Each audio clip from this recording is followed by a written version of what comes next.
All right, Royce, man, I got to ask you, just growing up, man, who were some of your favorite players? Yeah, Derek Jeter was obviously my number one. And then going from there, it was Torrey Hunter, Matt Kemp, guys that played in Southern California where I was able to go watch them in person. And I had a bunch of favorite players, man. Correa was a good one, Lindor. Kind of gravitated towards shortstops and center fielders for sure. So to now be teammates with Carlos, what has that been like? And just getting to pick his brain and things like that? It was incredible. And he's always been a great mentor and teammate for me to lean on. And just for him to be on the same team as me is, man, that's special, man. I couldn't even put it into words how excited I am to be his teammate, along with Byron Buxton and all these other guys. Really, man, a lot of people that are helping me, and I'm just blessed to have an opportunity to be with these guys. Did you ever tell him that you were one of his favorite players growing up, and what was his reaction?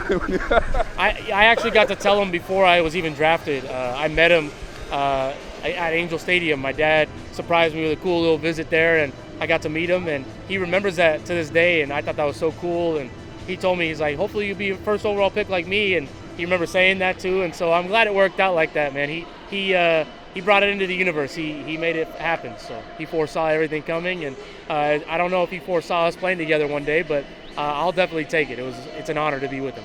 That's amazing. So when did you know you wanted to be a ball player, and when did you feel like, hey, this is realistic?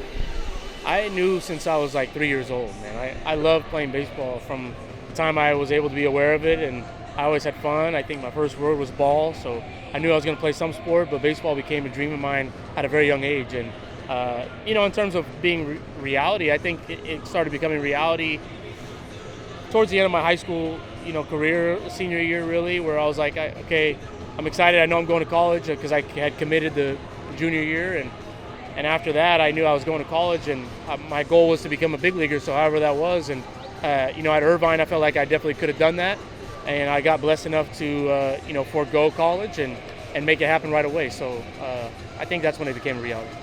I love it. Just one last one on the Twins. Just to play behind a guy like Duran and see 100. What is that? Well, first off, what is it like to see 100 in the box, and then what is it also like to play behind a guy like that? It's not fun when you're in the box, and it's so much fun when you're behind him. So I love playing defense behind him. You could tell, as a hitter, it's uncomfortable at bat, and these guys are trying to grind to make something happen at the plate. And when Duran's in there, he can keep you off balance like that because he throws 102. He's got movement on the 100.